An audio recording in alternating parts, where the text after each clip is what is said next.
چاہتے تھے کہ پوری دنیا مجھ سے علم چھین لے، تعبیر کا، خوابوں کی تعبیر کا علم چھین لے، اور میرے کو میرے سارے ورک بالکل کورے ہو جائیں، میرے لفظ دھل جائیں، میری کلمیں ٹوٹ جائیں، میری دواتیں خشک ہو جائیں، میرے ہاتھ مفلوج ہو جائیں، میری انگلیاں کام کرنا چھوڑ جائیں، حتیٰ کہ میری آنکھیں سفید ہو جائیں، یعنی میں نابینا ہو جاؤں، میری عقل مفقود ہو جائے، مجھ سے ساری یادداشتیں چھن جائیں، میرے علم پہ زوال آ جائے، دنیا مجھ سے منہ موڑ جائے، سب کے دروازے میرے لیے بند ہو جائیں،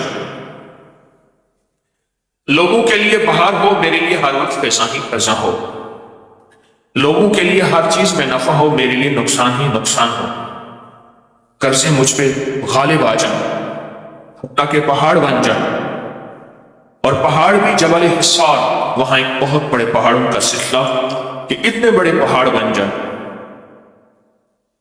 اور درندے مجھ پہ ٹوٹ پڑے، حالات کی سختیاں مجھ پہ غالب آ جائیں، میں تنہائیوں میں چلا جاؤں، نہ میرا کوئی رفیق رہے اور نہ میرا کوئی دوست رہے، میری دنیا اسی حالات اور سختیوں میں ہو، مجھے کوئی خوف نہیں۔ کہتے ہیں مجھے کوئی خوف نہیں، کیوں؟ میرے ساتھ صدیق اکبر رضی اللہ تعالیٰ عنہ کی دوستی ہے، اور ان سے تعلق ہے، اور میری ان سے نسبت ہے، اور میرے ساتھ صدیق اکبر کے چند نقوش ہیں، چند علامات ہیں، میں ان چند نقوش اور چند علامات سے سب کچھ پالوں گا جو سب کچھ مجھ سے چھن گیا ہے، ہر وہ سب کچھ پالوں گا جو سب کچھ مجھ سے چھن گیا ہے، ان نقوش سے، ان علامات سے، ان لفظوں سے میں وہ سب کچھ پالوں گا جو سب کچھ مجھ سے چھن گیا ہے۔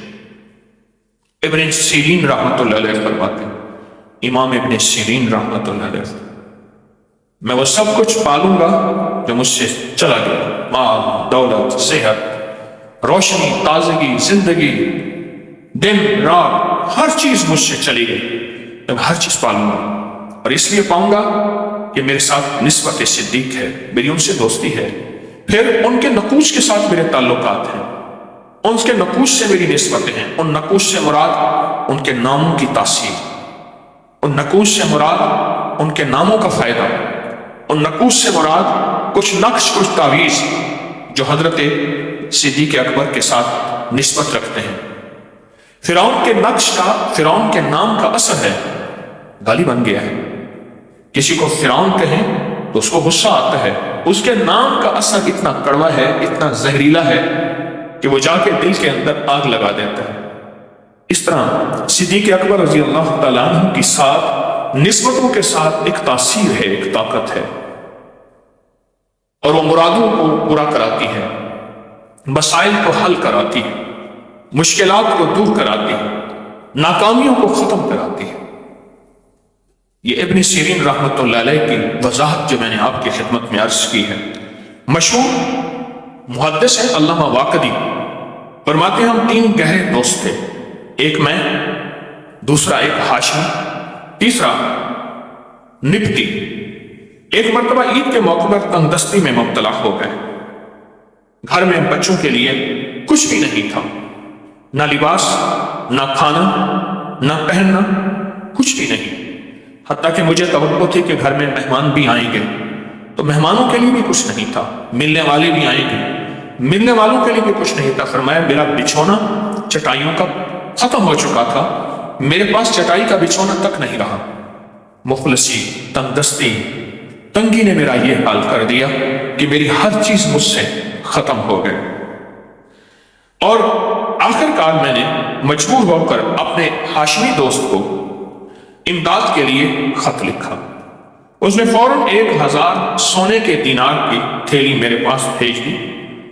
میں بڑا خوش ہوا، مجھے راحت ملی کہ میرا بہت اچھا نظام چلے گا، صرف میرا نہیں بلکہ جو سائل آئیں گے، جو مہمان آئیں گے، ان کے لیے بھی میرا بہترین نظام چلے گا۔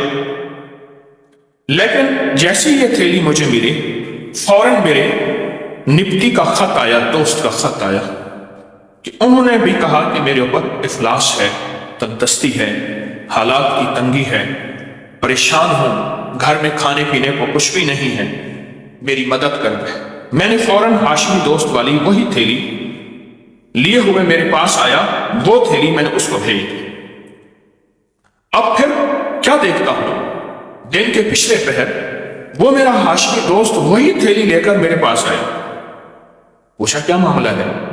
یہ تھیلی تو میں نے تجھے بھیجی تھی اور تو نے میرے پاس بھیج دی، اور وہ نپٹی کے پاس کیسے پہنچ گئے؟ تو کہا میں نے انہیں سارے حالات بتائے، ایسے ایسے میری تنگ دستی اور مفلسی تھی، میرے اور بچوں کی کھانے پینے کو کچھ نہیں تھا، اور مہمان اگر آتا تو اس کو بٹھانا اور کھلانا میرے لیے بہت مشکل تھا، خود میرے اپنے حالات بہت کمزور سے کمزور تر ہو گئے، تو لہذا میں نے پھر آپ کو لکھا۔ جب آپ کی تھیلی میرے پاس پہنچی تو اس دوست کی تھیلی میرے پاس فوراً، اس نے کہا کہ میرے بھی سختی کے حالات ہیں، یہ تھیلی میں نے اسے بھیج دی۔ تو کہا کہ اس ہاشمی دوست نے کہا جس وقت میں نے آپ کے پاس تھیلی بھیجی تو میں نے کہا اس نپٹی دوست کو خط لکھوں کہ وہ تھیلی جو میرے لیے تھی وہ تو میں نے آپ کے لیے احسان کر دی، جو تھیلی میرے لیے تھی۔ جاگ رہے ہیں؟ ہاں، میرے سامنے نہ سوئیے گا۔ وہ تھیلی جو میرے لیے تھی، اللہ میری آزمائش کے لیے ایک بندہ مقرر کرتا ہے، ایک بندہ اور آ جاتا ہے، پھر اور جاتا ہے اور آتا ہے، تو اصل میں مجھے جگانے کے لیے ہوتا ہے کیونکہ میں سویا ہوا ہوں۔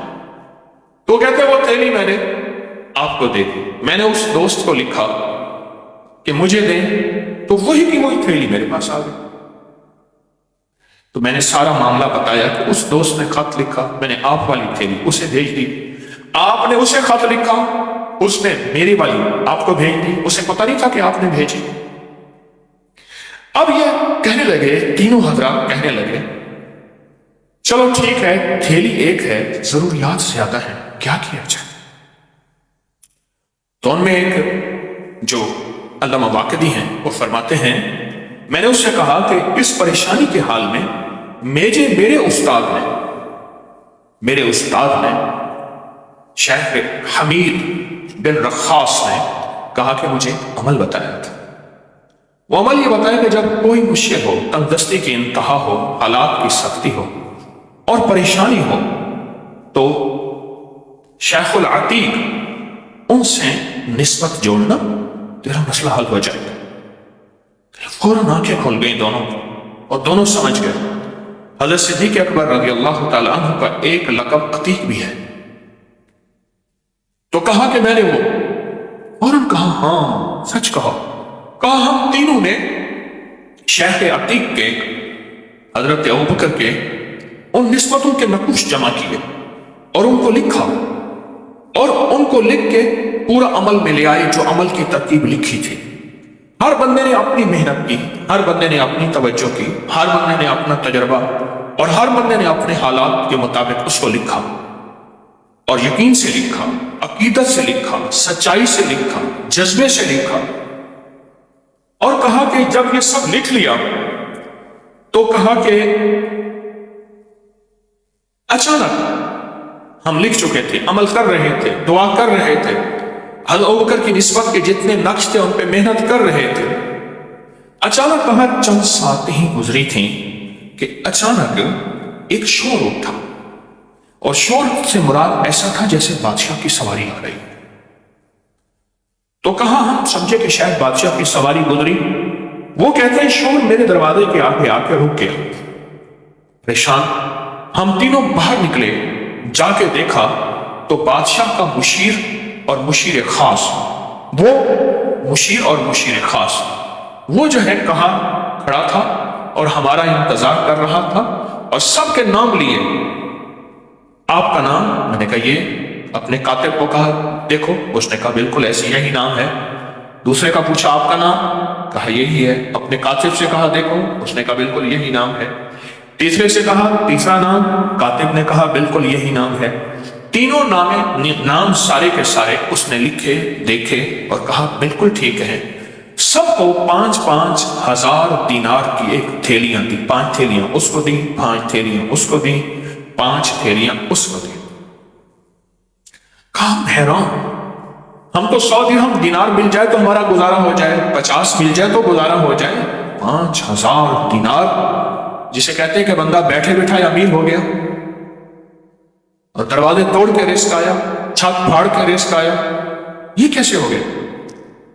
تو کہا کہ جب انہوں نے ہماری چہرے پہ حیرت دیکھی تو اس نے مؤدبانہ انداز میں عرض کیا، اس نے مؤدبانہ انداز میں عرض کیا کہ بادشاہ وقت کو خواب میں حضرت ابوبکر خواب میں تشریف لائے اور فرمانے لگے کچھ لوگ ایسے ہیں اس نام کے فلاں فلاں جگہ پریشان ہیں، وہ میرے نام کی نسبتیں لے کے تڑپ رہے ہیں، اور میں نے اللہ کے سامنے تڑپنا شروع کر دیا، دعائیں مانگنا شروع کر دی ہیں کہ اللہ ان کی ضرورتیں غیب سے پوری فرما، اللہ ان کی ضرورتیں غیب سے پوری فرما، اللہ ان کی ضرورتیں غیب سے پوری فرما۔ کہا کہ مجھے ان کی ضرورتوں کی پریشانی اور بے چینی ہے، مجھے ان کی ضرورتوں کی پریشانی اور بے چینی ہے، تو میں اللہ سے مانگ رہا ہوں۔ تو فوراً خواب میں فرمایا کہ اللہ کی طرف سے مدد کا وعدہ ہے بادشاہ کو، اگر تو ان کی مدد کر دے فی بندے کو 5000 دینار دے دے فی بندے کو، تو میں قیامت کے دن وعدہ کرتا ہوں جنت میں جاؤں گا تو تجھے لیے بغیر نہیں جاؤں گا، کیونکہ انہوں نے میرے نام اور نقش کی نسبتوں سے اعمال کیے ہیں، نقش لکھے ہیں، مانگا ہے، بے چین ہوئے ہیں، اور میں اللہ کے سامنے بے چین ہو گیا ہوں، اور میں اللہ کے سامنے بے قرار ہو گیا ہوں، میں اللہ کے سامنے بے چین، میں اللہ کے سامنے بے قرار۔ یہ 22 جمادی الثانی حضرت ابوبکر صدیق کا دن ہے۔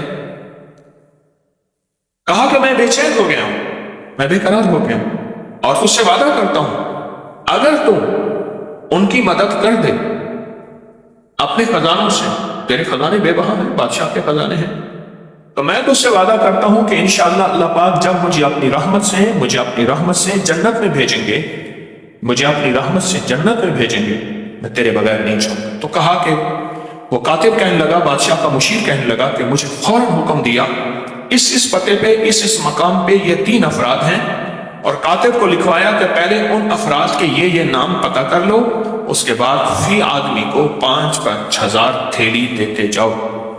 اور کہنے لگے کہ وہ حضرات، یہ تینوں حضرات، کہا کہ ہماری زندگی کی پہلی عید تھی جس میں ہم نے غریبوں پہ اتنا مال لٹایا، لوگ حیران ہو گئے، فقراء مساکین کو اتنا دیا کہ ان کے دل سے دعائیں نکلیں، اور بڑے بڑے مالداروں پہ ہم صدقت لے گئے، وہ مالدار جو زر برق لباس میں آتے تھے اور غرباء مساکین فقراء پہ مال لٹاتے تھے، کہا ہم ان سے صدقت لے گئے اور ان کو بہت زیادہ دیا، خود اپنے بچوں کے لیے کھانے کا انتظام کیا۔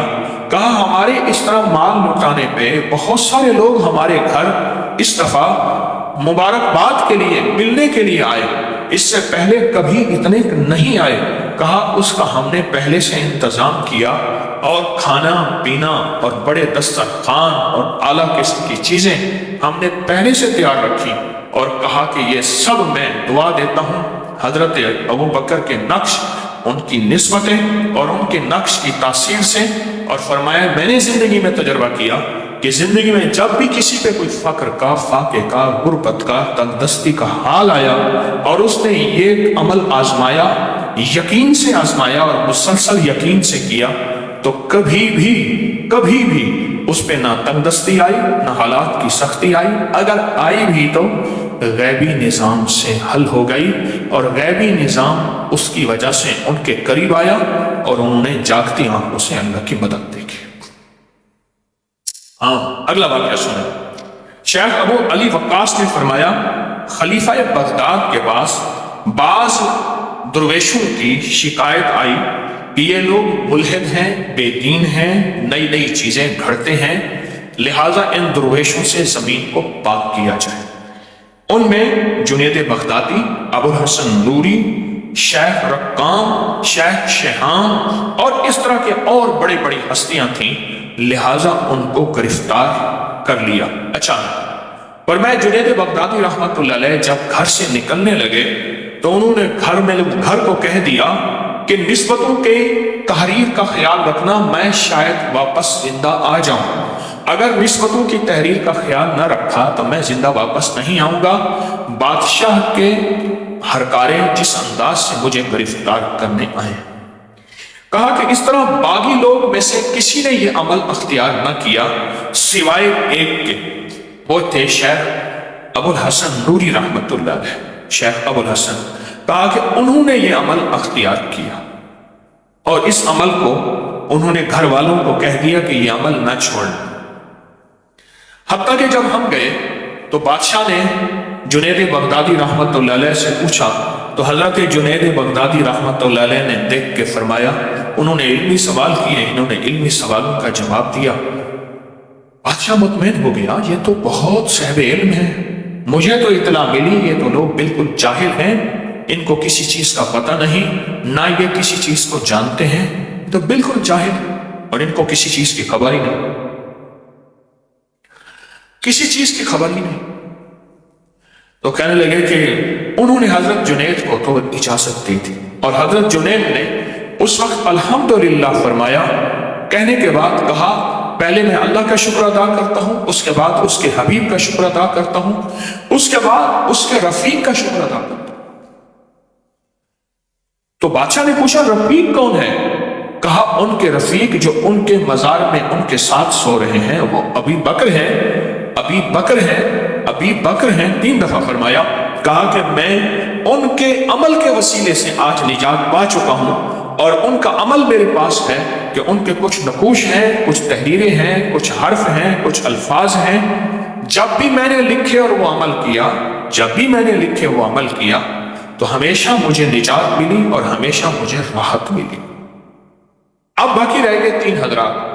کہا کہ شیخ ابو الحسن نوری کے بارے میں دیکھ کے کہا کہ ان کو قاضی کے پاس لے جاؤ۔ بادشاہ نے کہا، جبکہ اس سے پہلے چمڑا بچ چکا تھا، جلاد آ گیا تھا۔ چمڑا بچنے سے مراد یہ ہوتا تھا ایک بہت بڑا دربار میں چمڑا بچھایا جاتا تھا، اس کے اوپر بندے کو قتل کیا جاتا تھا بادشاہ کے سامنے، تاکہ بادشاہ کے قالین، مسند، کرسیاں اور تخت خون سے رنگین نہ ہوں۔ پھر اس چمڑے کو اس لاش سمیت لپیٹ کے لے جایا جاتا تھا تاکہ بادشاہ کا دربار جو ہے وہ خراب نہ ہو۔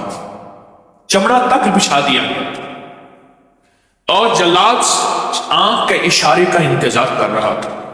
جنید بغدادی چھوٹ گئے، باقی 3 تھے۔ کہا کہ اس نقش کی برکت سے اس نے کہا ان کو قاضی کے پاس لے جاؤ اور قاضی کو کہو ان سے سوال و جواب کرے کہ انہوں نے دین نیا ایجاد کر لیا ہے اور دین میں بہت سی چیزوں کا اضافہ کر لیا ہے، اور وقت کے بڑے بڑے لوگ کہتے ہیں کہ یہ لوگوں کو گمراہ کر رہے ہیں، لوگوں کو گمراہ کر رہے ہیں، لہذا اس بندے کو کہا ان کو تینوں کو قاضی کے پاس لے گئے۔ جب قاضی کے پاس گئے تو قاضی کے پاس گئے تو قاضی نے ان تینوں سے سوال و جواب کیے۔ ان میں سے ہر بندے نے صحیح جواب دیا، ہر بندے نے صحت مند جواب دیا، اور ہر بندے نے علمی جواب دیا۔ قاضی حیران ہوا۔ پھر قاضی نے جو لفظ لکھا، اے امیر المومنین، اگر یہ لوگ ملحد اور زندیق ہیں تو یہ روئے زمین پر کون ہوگا جس کو مسلمان کہا جائے؟ یہ الفاظ ہیں، کون ہوگا جس کو مسلمان کہا جائے گا؟ اور جب وہ خلیفہ نے قاضی کا خط پڑھا تو سب کو چھوڑ دیا، لیکن قاضی کو حیرت ہوئی کہ جس انداز سے خلیفہ غصے میں تھا اور جس انداز میں اس نے میرے پاس بھیجا، قاضی اصل میں خط کا انداز سمجھ چکا تھا جو قاصد آیا تھا بادشاہ کی طرف سے۔ وہ خط کا انداز یہی تھا کہ ان کے ساتھ تھوڑی سی بات کر کے ان کو تعمر قید یا ہاتھی کے دانت سے بندھوا دو، ہاتھی کے پاؤں سے بندھوا دو۔ تعمر قید یہ ہے کہ ایسی جیل جہاں سانپ، بچھو، چوہے، خطرناک جانور اور ساری عمر اس میں سڑ سڑ کے مر جائیں، یا پھر ان کا طریقہ یہ ہوتا تھا ہاتھی کے دانت کے ساتھ، ہاتھی کے پاؤں کے ساتھ ان کو بندھوا دیا جاتا تھا، اور ہاتھی چلتا تھا تو یہ گھسٹتے جاتے تھے، چھلتے جاتے تھے، حتیٰ کہ یہی مر جاتے تھے، اور پھر مرنے کے بعد بھی اس ہاتھی کو پورے شہر میں پھرایا جاتا تھا کہ لوگوں دیکھو، عبرت یہ ہے جو بادشاہ کی بات نہیں مانے گا اس کے ساتھ ہمیشہ کے لیے یہی ہوگا۔ قاضی کہتے میں سمجھ گیا خط کے مضمون سے میں سمجھ گیا، لیکن کوئی ایسی طاقت تھی جو مجھے کہتی تھی ان کو چھوڑ دے، اگر تو انہیں نہ چھوڑا تو برباد ہو جائے گا، نامراد ہو جائے گا۔ حتیٰ کہ میں نے ان خیالات پہ صبر کیا تو مجھے آواز آئی، میرے دل میں آواز آئی کہ میں ان دونوں کا سفارشی ہوں، دو کے نام لیے، حضرت جنید اور شیخ ابوالحسن۔ جنید تو پہلے ہی چھوٹ گئے تھے لیکن نام آیا، ان دو کا سفارشی اور باقی کا بھی سفارشی، اور میں اللہ کے حبیب کا خلیفہ ہوں اور میرا نام ابی بکر ہے۔ کہا کہ میں خیالات کو چھٹکتا تھا لیکن خیالات پھر غالب آتے تھے۔ آخر کار جب میں نے انہیں رہا کر دی، رہائی کا پروانہ لکھ دی، تو وہ جانے لگے تو میں نے کہا آج کے بعد آپ قیدی نہیں ہیں لیکن اب میرے دوست ہیں، کچھ دوستانہ سوال میں آپ سے پوچھوں؟ تو کہنے لگے پوچھیں۔ تو کہا یہ بتائیں کون سا ایسا عمل کیا تھا جس عمل کی وجہ سے میرے دل میں ایک شخصیت اور ہستی کا بار بار خیال آتا تھا، پیغام آتا تھا، اور اس شخصیت اور ہستی کا دل میں بار بار تصور آتا تھا؟ وہ کون سا عمل تم نے کیا؟ وہ کون سا عمل کیا؟ تو کہا کہ ان میں شیخ ابوالحسن نوری رحمۃ اللہ علیہ فرمانے لگے کہ ہم نے تو صدیق اکبر رضی اللہ تعالیٰ عنہ کو، بس انہیں منہ سے کہا صدیق اکبر نکالا تو قاضی کہنے لگا صدقتا صدق، تم نے سچ کہا، سچ کہا، سچ کہا، کہ میرے دل میں بھی بار بار وہی تصور آ رہا تھا، اور فرما رہے تھے کہ میں ان کا سفارشی ہوں، میں ان کا ضامن ہوں، انہوں نے یہ عمل کیا۔ صدیق اکبر کی نسبت کے ساتھ کا جو عمل تھا انہوں نے کیا، میں ان کا سفارشی ہوں، میں ان کا ضامن ہوں، تو انہیں چھوڑ دے۔ اور کہا مجھے بار بار یہ خیال آ رہا تھا کہ اگر میں نے انہیں نہ چھوڑا میری دنیا آخرت تباہ ہو جائے گی، برباد ہو جائے گی، اور میں دنیا آخرت اور تباہی اور بادی دنیا دیکھے گی اور میں عبرت بن جاؤں۔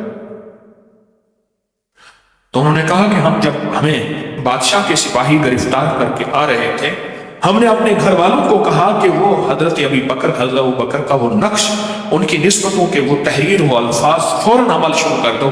کہا یقیناً ہمارے گھر والوں نے وہ عمل کیے، یقیناً ہمارے گھر والوں نے وہ ترتیب دی، اور اس کے بعد کہا کہ ہم آج رہا ہو کے جا گئے۔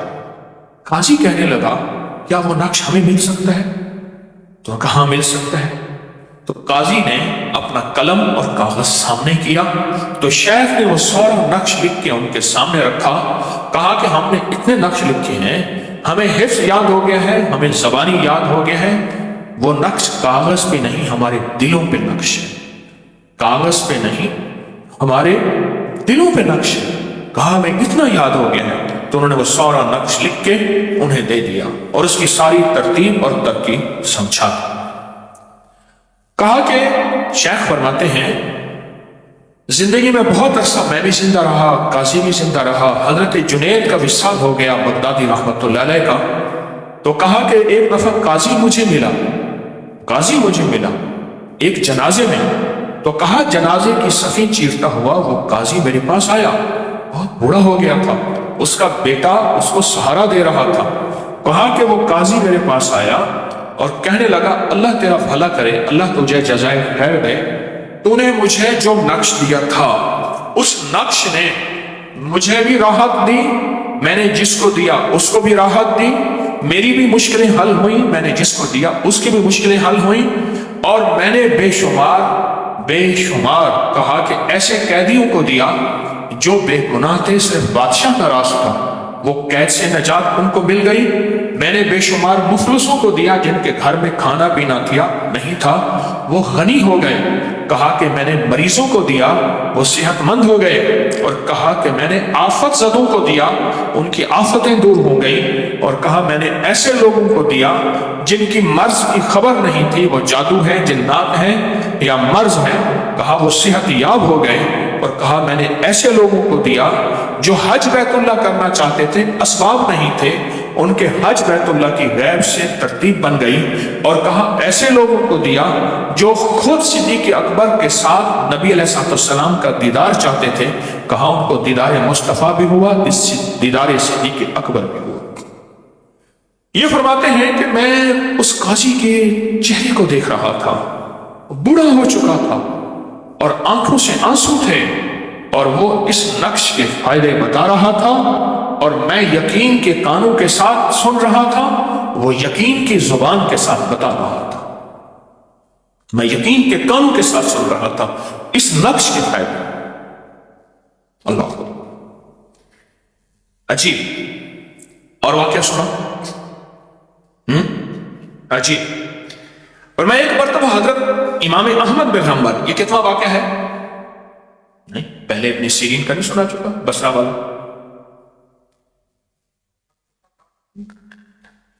تین ہو گئے، ٹھیک، چوتھا ہوگا. آپ کہتے ہیں ایک مرتبہ امام احمد بن حنبل، امام شافعی، امام ابو ثور، امام ثوری اور امام محمد بن الحکم، ان چاروں حدیث کے امام ایک جگہ اکٹھے ہو گئے. نماز عشاء تک یہ لوگ بیٹھے علمی مذاکرے کرتے رہے، علم کے، روحانیت کے راز و نیاز ایک دوسرے کو بتاتے، سلجھاتے، سمجھاتے رہے، سیکھتے، سکھاتے رہے. نماز عشاء تک یہاں بیٹھے رہے. پھر یہ ساروں نماز عشاء کے بعد ایک دوسرے سے کہنے لگے کہ آج کس کے گھر کھانا کھائیں؟ سب خاموش. معلوم یہ ہوتا تھا سب کے گھر میں کچھ نہیں. کہا امام احمد بن حنبل رحمۃ اللہ علیہ نے ٹھنڈی سانس بھر کے کہنے لگے اب میرے گھر چلیں. کہا ہم ان کے قدموں میں محسوس کر رہے تھے، ان کے قدم ان کی چال بتا رہی تھی، ان کے قدم ان کی چال بتا رہی تھی کہ گھر میں کچھ نہیں ہے، مفلسی ہے، تنگ دستی ہے، حالات کی سختی اور تنگی ہے. کہا کہ ان کے قدم ان کی چال بتا رہی تھی، مفلسی ہے، تنگ دستی ہے، حالات کی سختی اور تنگی ہے. کہا ہم خاموش جا رہے تھے. کہا کہ وہ ایک عمل کر رہے تھے، تھوڑی دیر کے بعد ایک عمل کرتے تھے، پھر تھوڑی دیر کے بعد ایک عمل کرتے تھے، پھر تھوڑی دیر کے بعد عمل کرتے تھے. اپنی انگلی ان کی ہل رہی تھی، ان کی انگلی ہل رہی تھی، ان کی انگلی ہل رہی تھی. ہمیں علم نہیں تھا، بس کیا کر رہے تھے؟ بس انگلی کو محسوس کر رہے تھے جیسے انگلی کچھ لکھ رہی ہے، انگلی کچھ لکھ رہی ہے. جب گھر گئے تھوڑی دیر کے بعد آئے تو مسکراتے ہوئے آئے لوٹ کے اور فرمانے لگے بس آپ کے ابھی ہاتھ دھلائے جاتے ہیں اور آپ کو پر تکلف لذیذ کھانا کھلایا جائے گا. ان کے چہرے کی خوشی اور آثار دیکھ کر کہاں میں بڑی راحت ہوئی. بہت اچھا دسترخوان لگا، ہاتھ دھلائے گئے اور ہاتھ دھلانے کے بعد کہا کہ ایک بہت لاجواب دسترخوان ہمارے سامنے بچھا. نعمتیں تھیں دسترخوان پہ چنی جا رہی تھیں، نعمتیں تھیں آ رہی تھیں اور ہم حیرت سے دیکھ رہے تھے. نعمتیں تھیں آ رہی تھیں اور ہم حیرت سے دیکھ رہے تھے. ہمیں حیرت ہو اور بہت حیرت ہو، یہ کہاں سے آئی چیزیں؟ کہا جب ہم کھا چکے تو انہوں نے امام احمد بن حنبل رحمۃ اللہ علیہ نے ہمارے چہرے کے سوال کو، استعجاب اور حیرت کو پڑھ لیا. چہرے کے سوالوں کو، استعجاب اور حیرت کو پڑھ لیا، حیرت کو پڑھ لیا. تو کہا جب وہ حیرت کو پڑھنے کے بعد ہمارے سامنے گویا ہوئے بولے، کہنے لگے جو تم محسوس کر رہے تھے کہ گھر میں کچھ نہیں ہے، واقعی ایسی نہیں ہے اور کئی دن کا واقعہ ہے، آج کا نہیں. کہا کہ جب گھر والوں میں گھر میں آیا، جب ہم مسجد سے باہر نکلے تو میں نے نقش صدیق کو ہوا پہ لکھنا شروع کر دیا. میں نے کہا مولا میرے پاس قلم ہے، نہ میرے پاس کاغذ ہے، نہ میرے پاس ورق ہے. میں نے اس کو لکھنا شروع کر دیا، لکھنا شروع کر دیا یقین کے ساتھ. گھر گیا تو باقی کچھ نہیں تھا. میں نے گھر والوں سے کہا ایسے ایسے مہمان ہیں اور بڑے قداور مہمان ہیں، بڑے عظیم مہمان ہیں، ان مہمانوں کے لیے. تو کہا گھر والے کہنے لگے آپ کے جانے کے بعد ایک دستک ہوئی تھی، دستک میں ایک قاصد آیا تھا اور یہ کاغذ دے گیا ہے. تو انہوں نے کہا یہ کاغذ صرف احمد کھولے، امام احمد بن حنبل، بغداد میں ان کا مزار ہے، میری حاضری ہوئی ہے. تو کہا وہ کھولے. تو کہا میں اس پہ لکھا تو اس میں سنہری حروف سے لکھا ہوا تھا کہ احمد پریشان نہ ہونا، ہم نے اللہ سے عرض کیا ہے، اللہ نے غیب سے نظام بنا دیا ہے. میرے خط جب تم کھولو گے اور اس کو بھی طے ہی نہ کر پاؤ گے، تیرے گھر میں رزق کی آمد اور بارش ہو جائے گی. میرا خط جب کھولو گے ابھی طے ہی نہ کر پاؤ گے تو میرے رزق میں، تیرے گھر میں رزق کی آمد اور بارش ہو جائے گی.